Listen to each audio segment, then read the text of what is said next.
thank you to everyone who is joining us today, and a huge thanks to our panelists.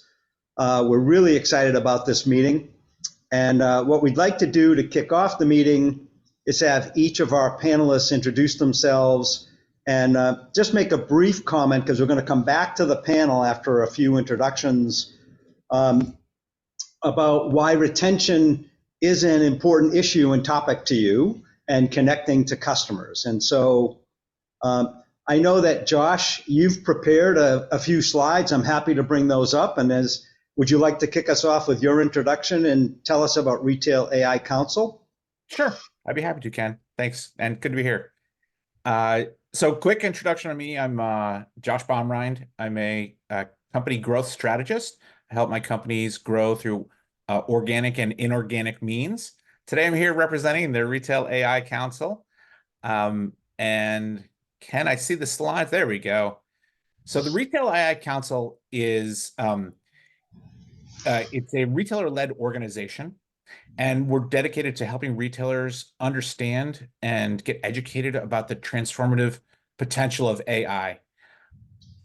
Next slide, Ken. We can whip through these pretty quick. I mentioned we're retailer-led, so our chair is Andy Lodato with Vitamin Shop, and Jenna Posner is our vice chair from Solo Brands. And we have over 300 members that are leading retailers and partners, software providers, consultants, and many, many more already involved in the organization. Next. And the organization was started just recognizing that AI is going to transform the retail business in a very positive way. And we're trying to make sure that we can capture that. Next slide, please. And one more click on that one, Ken, because the thing that everybody recognizes that AI, as it transforms, it's going to become like water everywhere. It's going to touch every application, every use case, every part of the business. Next.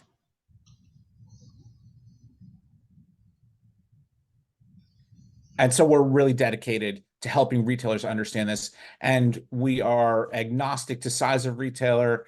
As you've seen on the previous slide, we've got big brands and we go all the way down to small brands, trying to make sure we get everybody covered and educated. Because we want all retailers to be able to be the disruptor, not get disrupted. And next slide. And to that end, we're bridging the gap and providing education. It's really an education platform to make sure everybody's knowledgeable about what AI can do.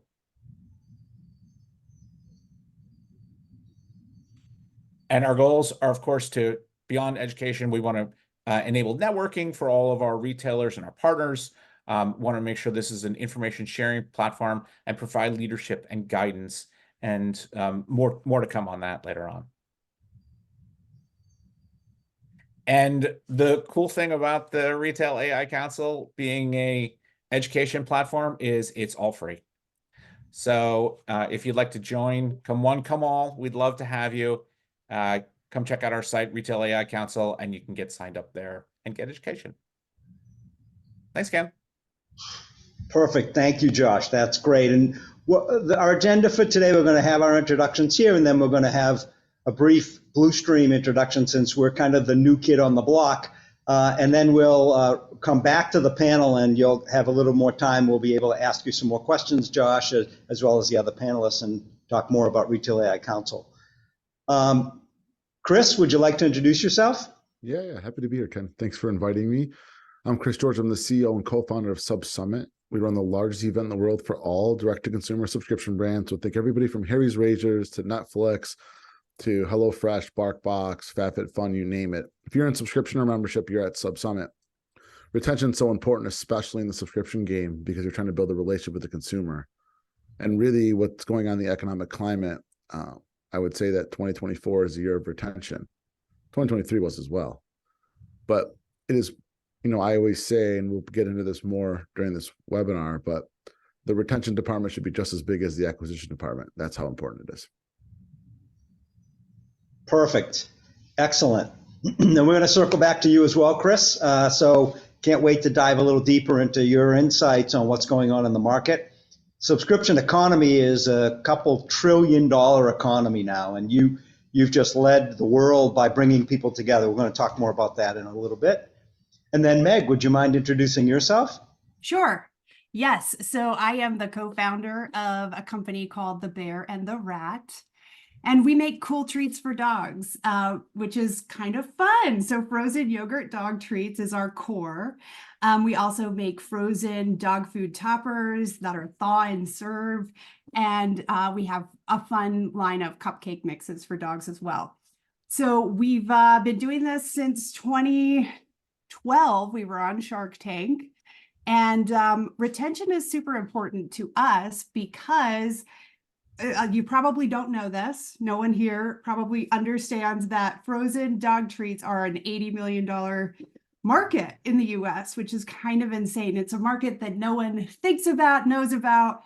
And it's because we have really, really loyal customers who buy 3-4 boxes of product a week, all of us and our competitors. And so getting to really have good relationships with our end user is super important for us.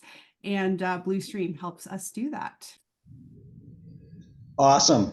Cannot wait to dive in a little deeper in a little while at the end of the half hour, the bottom of the half hour, Meg, and learn more about your plans as well. So delighted to have you with us. And Emily, would you mind introducing yourself? And you're going to be what I call the Phil Donahue at the end of a little brief introduction to Bluestream. You're going to take over and be asking all of us as panelists some questions and moving the microphone around. So Emily?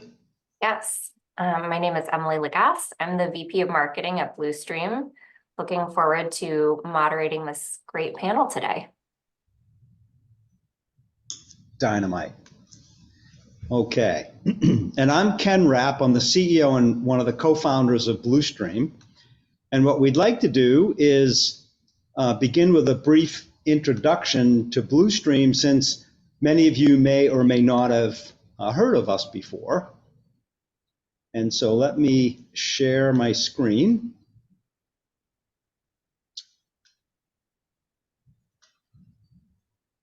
And please let me know when you can see the screen. Good to go? Yes. Great. And if you want, as panelists, to take your videos off now, you could stay, or you can go. I'm going to take about 15 minutes and just talk briefly about the opportunity.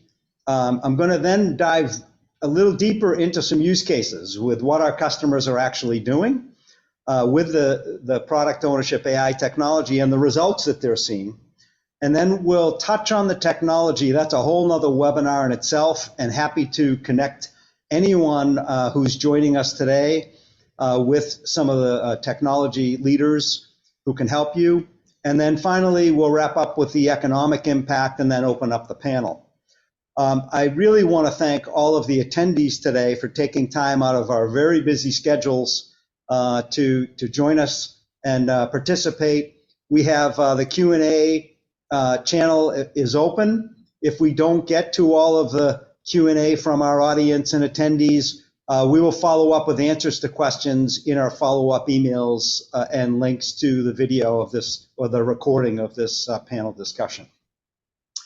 So Bluestream provides software as a service that connects companies to their customers through innovative product experiences. And it is improving retention, revenue, and LTV. But what's important here is to understand, think about your product that you make as a company, and in the hands of your customer, how could you then connect your company and your product to your customer to create a new direct connection channel to your customer? And that's what we're going to talk about. That's what we're all about. And so we know from lots of research that a connected customer is worth roughly 10 times their first purchase if we can keep them. But there's a significant financial crisis or pressure going on in our industry around higher CACs, falling retention, and lower LTV. And many conversations we have, most conversations really are around 50% of the consumers are lost in the first 6 to 12 months from either repeat sales or a subscription basis. And that's just a huge opportunity that we wake up every day here at Bluestream on a mission to try and help connect you with your customers to close that gap.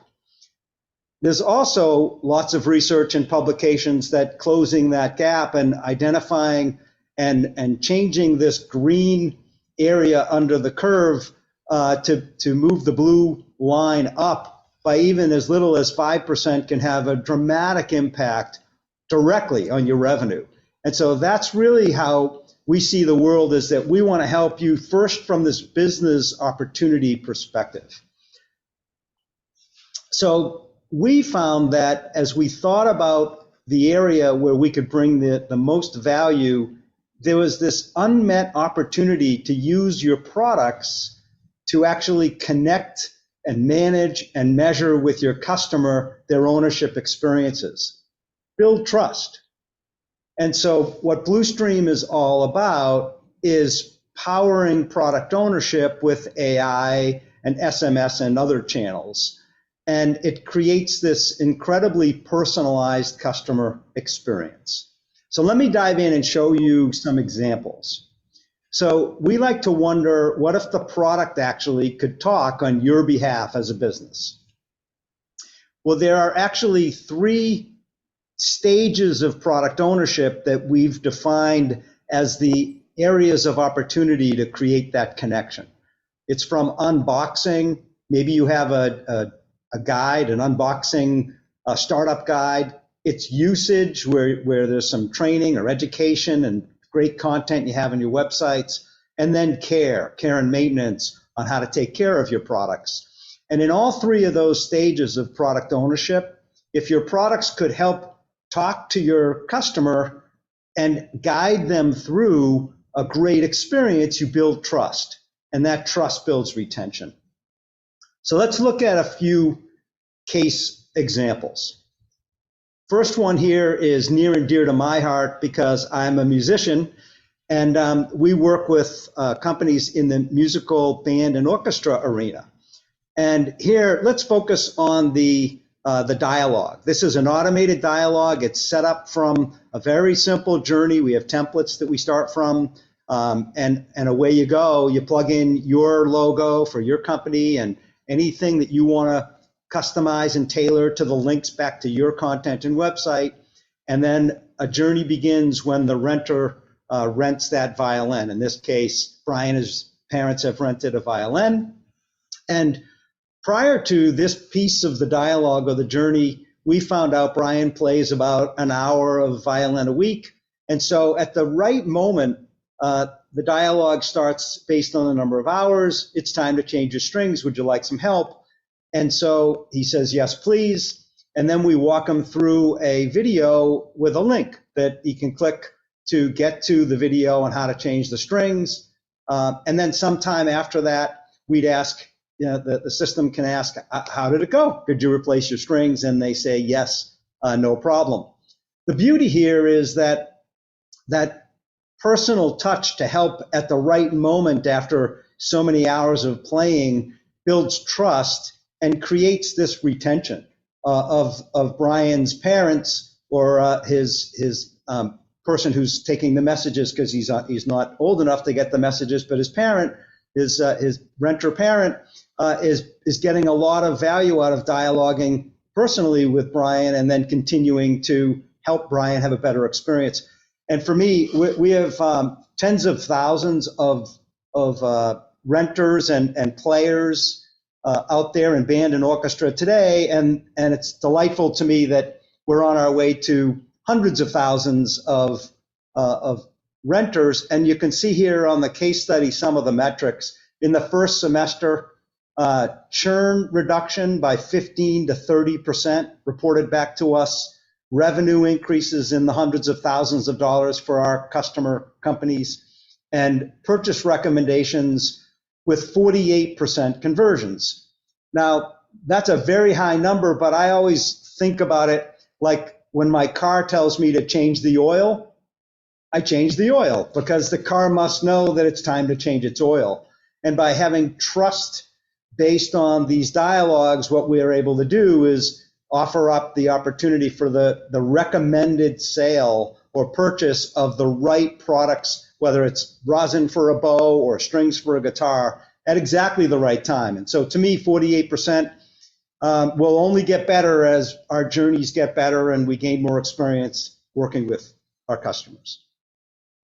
A second example is in the food and beverage supplement subscription arena. And here, let's look at the dialogue again. I happen to be a new smoothie user. I just had one for lunch, and I really did not know what to do. And so what's great about this example is that it's from the smoothie company saying, have you had your first smoothie yet? And Casey says, no, I don't have any almond milk. And automatically she gets the response, oh, that's okay. If you have a little almond butter and some water, we can help you through it. And she says, awesome, thanks. I'm going to have one for lunch. And she's well on her way. And so you can see that these are not campaigns that go once. These dialogues become a historical contextual dialogue that's interactive with your consumer that basically is building trust, and that's what drives the retention and the revenue, cross-sell revenue and LTV. So in this case, after a few months, 16% churn reduction, increased revenue in the same period versus the non-connected customer at 17%, and then increased LTV by 67%. I was also surprised actually to see that there was an acceleration in the time between orders because the customers were using more product, and so they were buying more. Last but not least, another example in health and beauty and wellness, really amazing to me. One of our customers talking with us about how it's so important to do the follow-up after someone might have purchased some of their products, and yet they don't have the capacity to scale. And so here a dialogue like, are you liking your skincare program so far? Oh, I'm loving it. And are you comfortable that there's a morning and an evening routine for layering? And the consumer says, I do get confused. And then right away, the right link is recommended to this consumer for helping guide them through. And then another quick follow-up, are you experiencing any redness? And if you are, it's very common when you're first using products containing retinol or whatever it is that you want to say. And so in this arena, I think it's really fantastic that you can get out in front and with the automated dialogues, have all the data and support the personal touch from your business right to your consumer. And here they described the CAC in the $300 to $500 range, current churn rates over 50% within the first year, and with some proof of concepts and things we've done with them, 20% expected churn reduction and 85% projected LTV increase. So the point of these three scenarios, the musical instrument being an orchestra, food and beverage and supplements, and then the health and beauty, is not that these are the only areas where you can use product ownership connectivity to create the retention, but it's to just demonstrate different parts of the relationship that when automated can build trust and build brand equity and help really with lifetime value through what I call a lifetime connection. So LTV from LTC. So what I'm going to do now is just shift gears over to a little bit about the technology. Again, any of what I'm showing you as an introduction to Bluestream, we can go deeper at a subsequent date and time. So I'll just touch on some of the keys to the product ownership technologies as we see them. And I'll start with zero-party data. We've already got zero-party data pre-sale. So before someone buys a product, and even after they come, whenever they like visiting the website or on social media or in our omni-channel strategy, and that helps us with segmentation and audience data for promotions. But imagine having the data voluntarily from your customer about their preferences and interests and experiences in using your products. What that then does is create an incredible personalization opportunity, driving loyalty, retention, and trust. So zero-party data is a major component of how to think about creating this connected relationship with your customer. AI, I'll say, is a bit scary still. There are not a lot of guardrails up there, and so using AI is, as Josh said, it's around us everywhere, like the fish in the fish tank. And what we want to do is share experiences and share how to use it with best practices. And we see 4 areas. Natural language processing is a great area of AI to respond to a customer inquiry that doesn't send them into a hallucination and gives them what you want them to get with the guardrails up. In the generative AI, when you're looking at maybe taking your unboxing quick start guides and your usage training or how to use your products, and then finally any maintenance guides, digitizing those and creating journeys that you can manage is a place where we see a lot of power there. Large language models are dynamite for conversations, and all of us want to respond to a question, get a contextual response back about our response so that we create a conversation that's the right recommendations for the scenario or conversation we're having. So large language models are great for that. And finally, machine learning, using that to monitor and analyze data to help improve the performance of messaging, the performance of maybe some of the better conversions on certain times and scenarios on when to recommend products or recommend learning or adding some new feature. All those things for your own product lines are where machine learning is extremely powerful. So I love the fish in the fishbowl because I do believe that AI is all around us. I think that the data, using the data to then fuel the models and control the outputs is really what's important. So if I drill in one click into Bluestream, what our technology is all about, it's all about really believing that there's a lifetime connection, not a single campaign connection, that it happens when a consumer buys a product. You want them to buy the product and then continue to use it, maintain it, buy more products, accessories, upsells, etc. Also, the product actually is going through a life cycle. So it's maybe a product when it's first opened has a certain characteristic, and 60 days later, maybe it should be replaced. Or if there's things to be changed or some maintenance items that need to be done, like strings or polishing an instrument.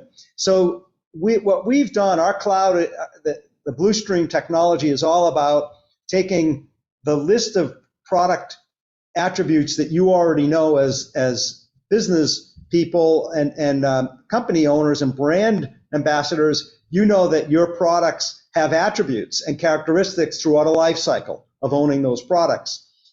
Your customer, also based on their experience level and maybe their lifestyle, maybe where they live and the environment. It's been very rainy and warm here in the Boston area compared to some other location. Take those sets of attributes and inputs and then apply a journey that would personalize the next message to your consumer.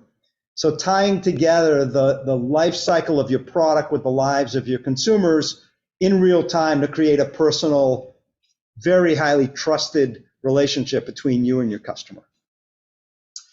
So a comment on SMS. It's a great technology. It's unlocked the ability to have your customers easily and readily dialogue with you. There's skill and usage triggers that by getting the responses, we can personalize that next conversation. For example, your dog's already mastered the puzzle toy. Maybe there's some additional tricks we can help you with, and there's an after sale, another cross-sell opportunity there to add to the puzzle toy or something. So SMS is great. From a technology standpoint, it's important to understand that SMS has been supplanting a lot of the email from a decade ago, and the technology has to be able to be channel agnostic or message agnostic. The communication channel ultimately has to be able to evolve. And we as a company hear that from our customers for things like WhatsApp, other types of communication channels, whether it's you have an app or you have some other things you need us to do. And that's what it's all about at Bluestream, being a leader in the technology space to hear what you need and then make sure that we can provide it.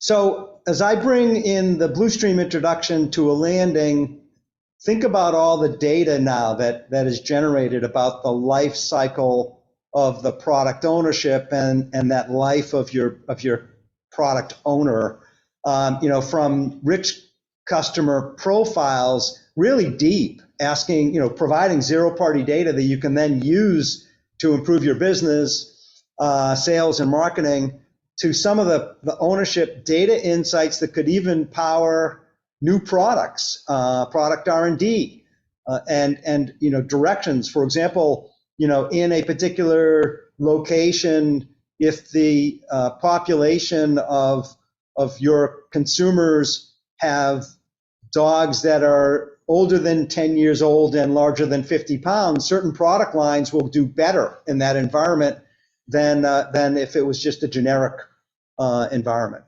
or campaign. And then finally, I think of the detailed history logs like a Carfax. If you've ever bought a car and looked at a Carfax, you can go all the way back to the beginning of a connection to the car owners, and that's what's being created here: a contextual, ongoing relationship, answering questions and helping your customer through those wonderful product experiences that eventually really can help your support team and know how to maybe improve the products from a support perspective. So we know at our company that we fit into an existing architecture that you've already got. We've made it easy by using modern API tools to connect up to pre-sale automation and promotion systems, purchase and order management, and after-sale product support and service systems, and also to provide those systems with data that could power more specific segmentation for campaigns or for support programs, or to help with reducing returns and things like that. So as I wrap up, I started with this slide, the green slide, or the slide with the green in the upper right. These numbers on the left are the actual numbers in our database today, in our cloud. These are our current customers. There's 90+% retained in the community. They stay on, they want messages, they want help from all the companies that we have as customers at Bluestream. And that to me is the number one litmus test that what we're providing is value and trust before promotion or coupons. That's not our world, that's pre-sale. And that retained community then is engaging at about 65% level. We're doubling lifetime values for companies and providing much higher revenue through that very salient and specific recommended cross-sell, upsell opportunities. We do have some economic calculators. We get asked all the time, well, how much is this and how hard is it? And our answer is it's kind of pennies per month per consumer that you have connected. So we're in business with our customers to make sure that those consumers are connected and active. If they're not active, we don't charge. If they're active, we charge. And it's in a matter of days. We have a whole library of templates that we get you started with, and then you're up and running. Pick a product, and we'll work with you to look at the current metrics on the product line of maybe the annual spend, the annual churn, estimated estimated new retention, and then we calculate and provide reports to you on an ongoing basis on the revenue impact, ROI, and LTV. So with that, I'd like to say a huge thank you to all of you for attending, and let's dive in with the panel. I'm going to hand the virtual microphone off to Emily, and you can kick off the panel discussion. Thank you all very much. Great, thank you, Ken. Welcome, everyone. We're so excited to have assembled this unbelievable panel with experience and knowledge from retail, from the subscription economy, and from brands that are powering retail and technology leadership. We've prepared some questions for our panel, and that's where we'll start today. But if anyone does have questions for our panel as we move along, please feel free to submit them in the Q&A box at the bottom of your screen. If we don't get to all of the questions, we will provide you with a summary. We will email that out to everyone with a link to the recording of the webinar, as well as answers to the questions we don't get to. So I'd like to start with our first question for Josh. I was hoping before we get into our panel discussion, I know people were still joining when you were describing Retail AI Council. If you could just do a brief recap of that.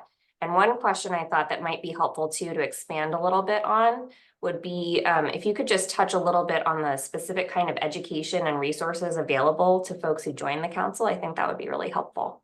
Sure. So quick recap. Retail AI Council is a retailer-led organization. Everybody is aligned on the understanding that AI is going to transform the industry. And the challenge is people are trying to understand the differentiation between the hype and promise and the reality. So we're an educational platform to help retailers and industry partners collaborate, share stories, and understand so they can be part of the AI disruption rather than be disrupted. So the resource that we have available right now in real life, we've got online learning and networking events.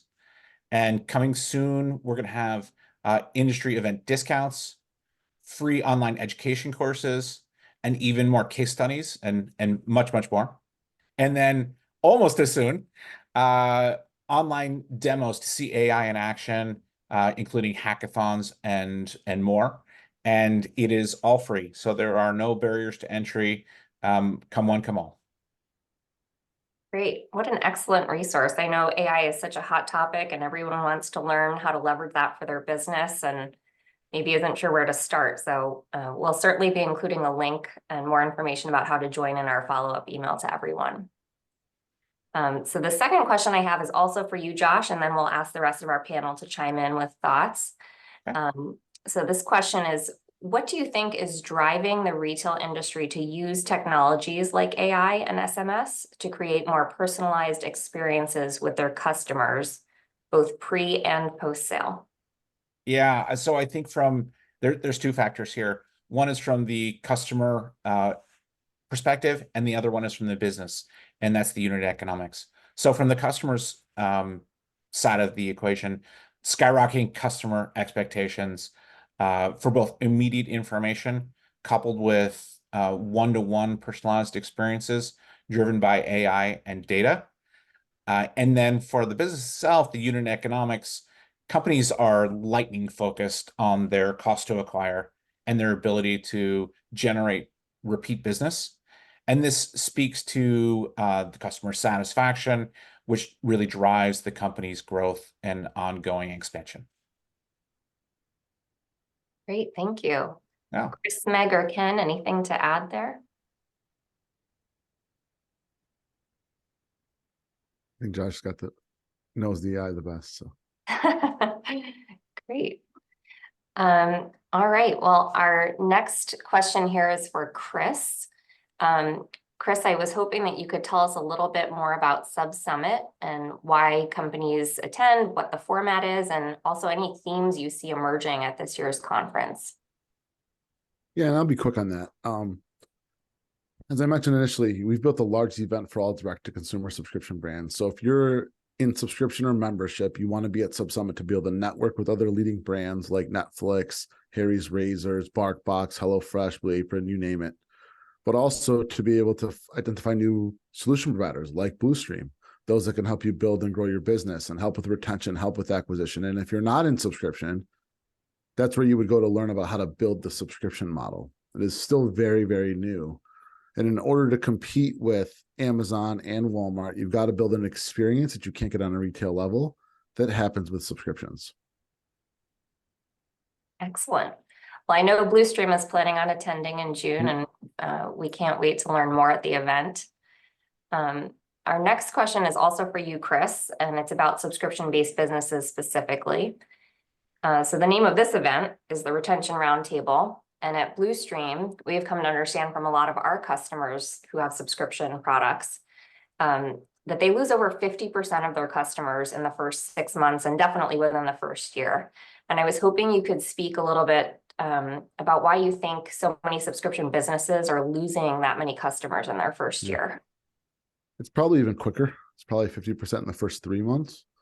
Your largest drop off will happen in the first 2 renewals, right? People are either took advantage of a free offer or a highly discounted first month, so then they've got high churn.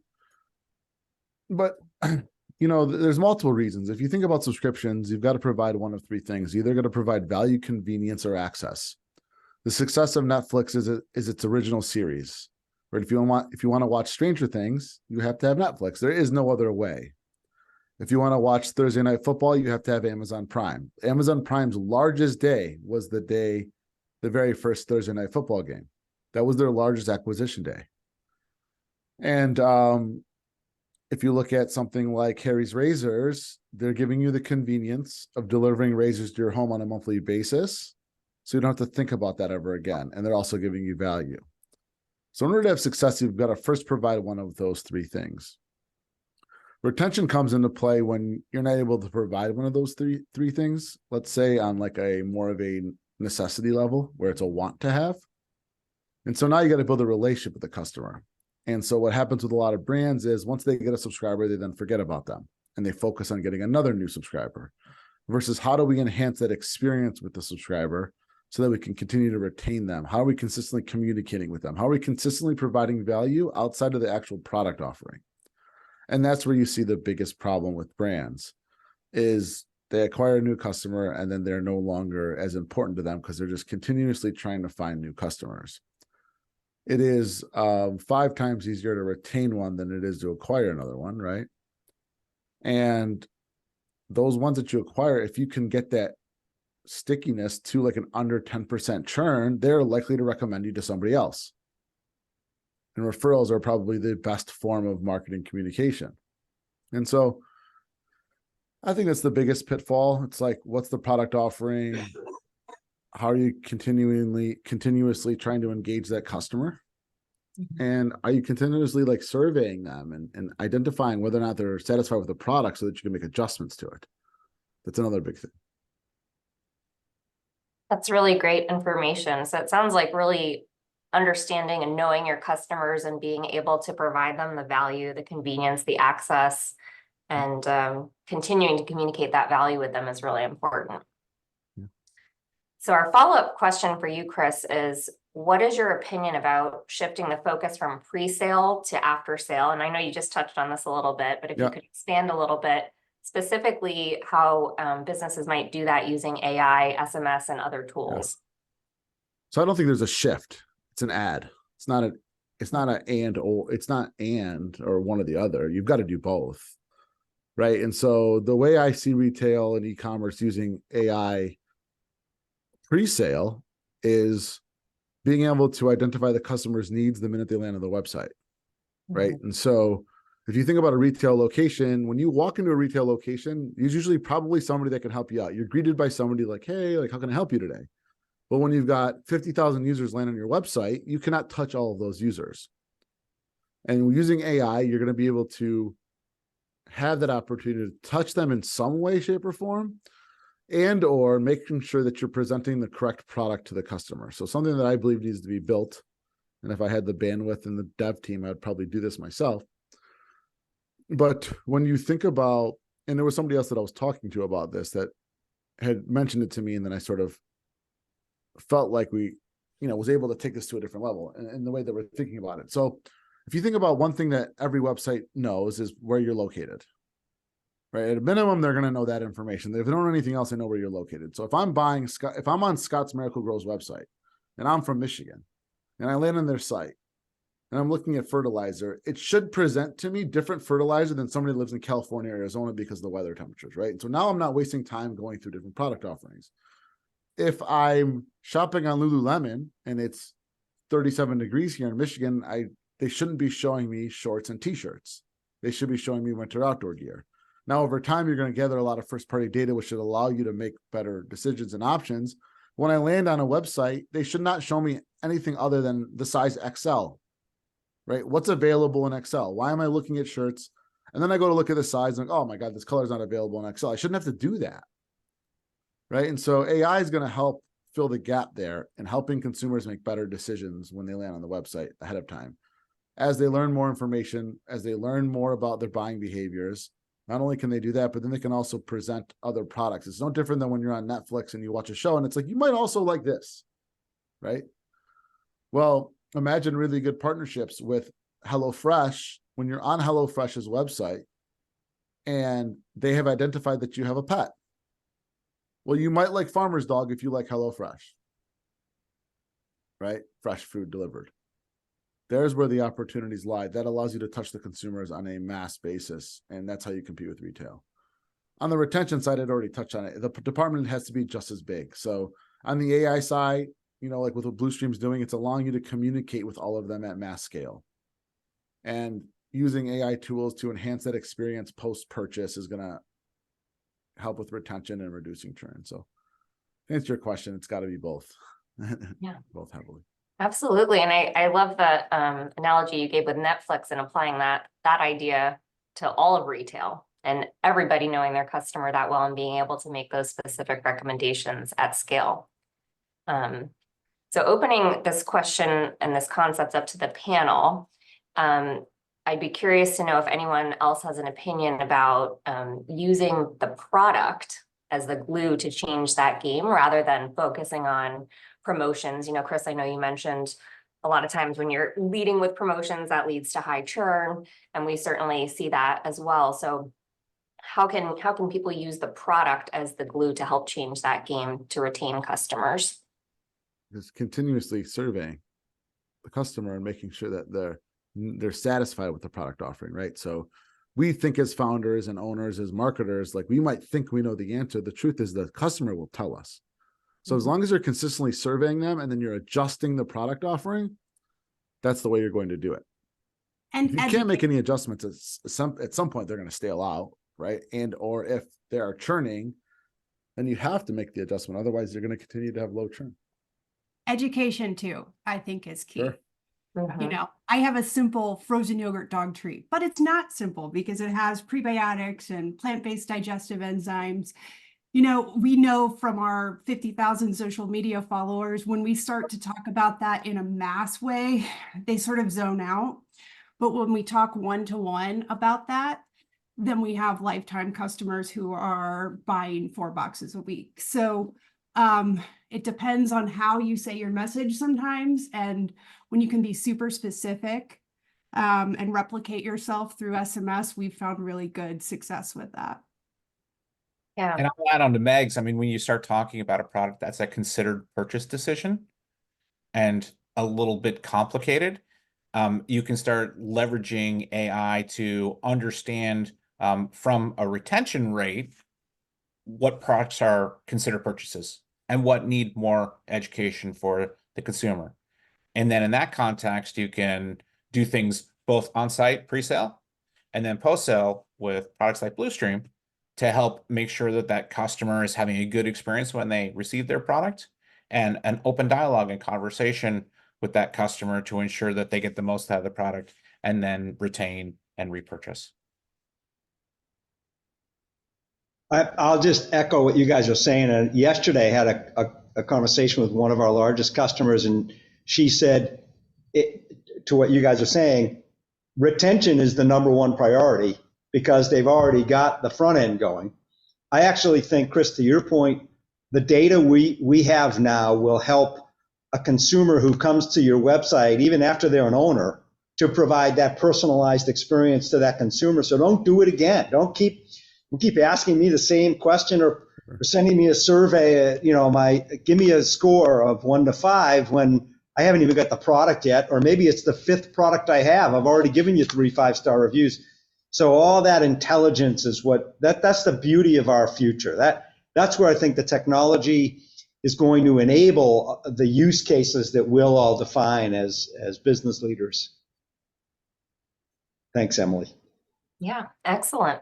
Sounds like really knowing the customer in order to, it's like the same message over and over again. You have to know your customer, you have to be able to personalize their experience and use the right tools to do it. All right, well, moving along, our next question is for Meg. And I know Meg already introduced her company, but I know we probably have a lot of pet parents in our audience here. So I was hoping you could also tell everyone how and where they can find cool treats for dogs. Sure, yes. So the Bear and the Rat, crazy name, crazy company name. It's named after my dog, Alasa Opso, who growled like a bear, and his brother from another mother, my husband's dog, a rat terrier.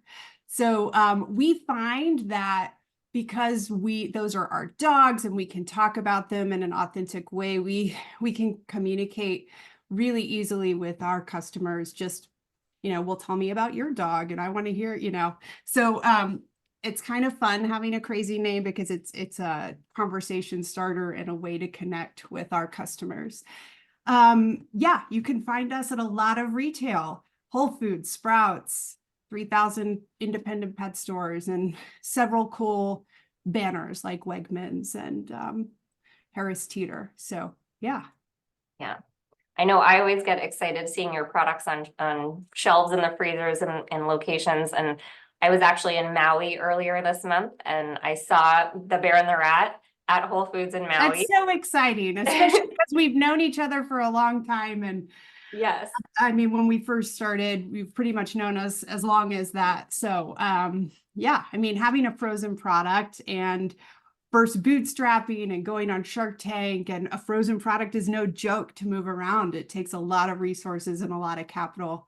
So yeah, we're really proud of where we are today. Yeah, it's incredible.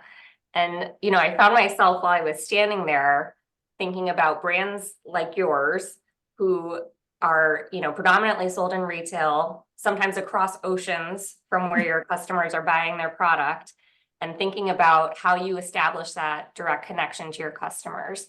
And yeah. I know because we know each other, because you're a Bluestream customer, that you can create a win-win scenario for retailers, brands, and your customers.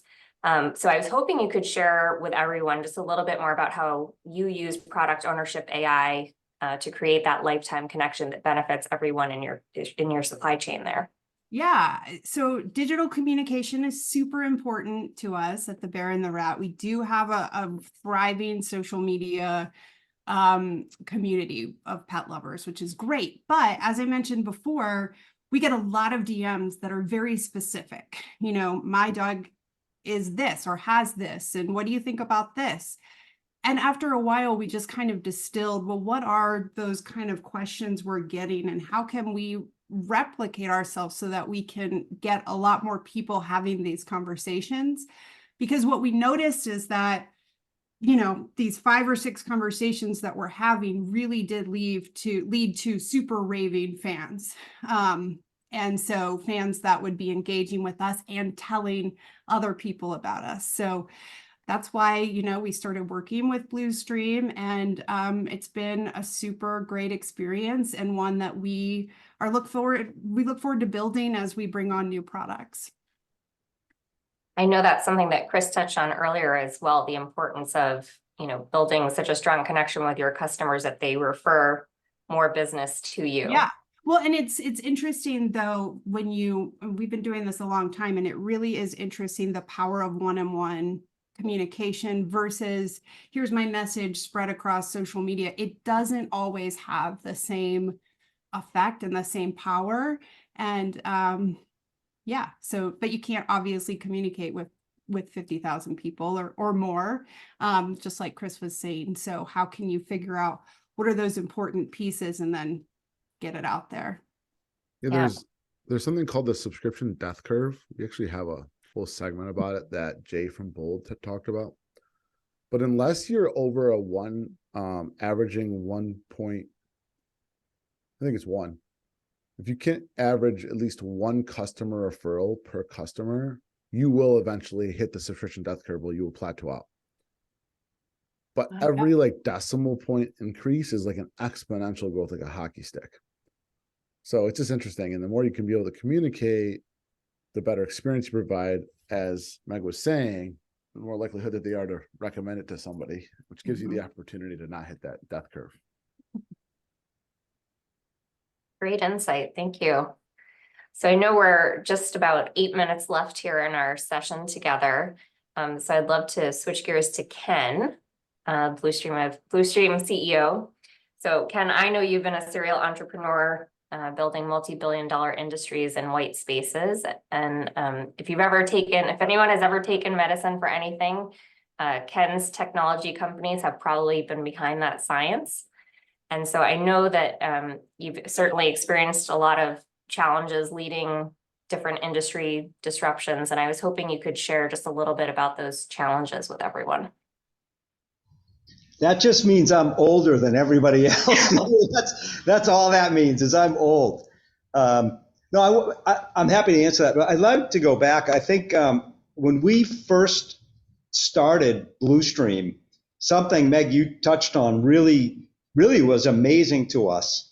There's an underlying problem between a brand and retail, which is actually the lack of a connection to the consumer. And partially it's because of, oh no, I don't want you to have a direct connection to my consumer if I'm the retailer. And part of it is, if you're the brand, I want to have a direct connection to the consumer. Now, the brands, as a brand, you know your product better than anyone. You know the value and the education and the knowledge, how to create fanatics. Is that what you call them, Meg? Like fan addicts. Yeah. Around the product, just like a guitar maker knows the best maintenance on a guitar. But if it's sold through a guitar retail store or through Whole Foods, it's very hard to align incentives, I call it, to like without being like, everybody gets squirrely about that whole situation. And I think that, underlying what we're doing, you're demonstrating, Meg, that you can actually have it be win-win-win. It's the consumer gets the knowledge you want them to have. We're driving the traffic back to your retail stores locally, and you're getting information also to help you improve and expand, and you're growing like crazy. Congratulations on that. So there is, I think, a much bigger scenario going on here that AI is going to unlock technologies, whether it's AI or any other technologies, that are going to come down the road, and it's going to enable an ecosystem in my world that will let the leading brand expertise connect to any retail distribution to then the consumer and create that win-win personalized connection, which will retain customers and make sure to stay off the subscription death curves and all that. So maybe to answer your question directly, Emily, I just think in building technology companies, our job is to make it as easy as possible for our customers to get on the field and get value, because everybody's too busy. There's too much white noise. Secondly, our job is to stay focused and don't try and be everything to everybody.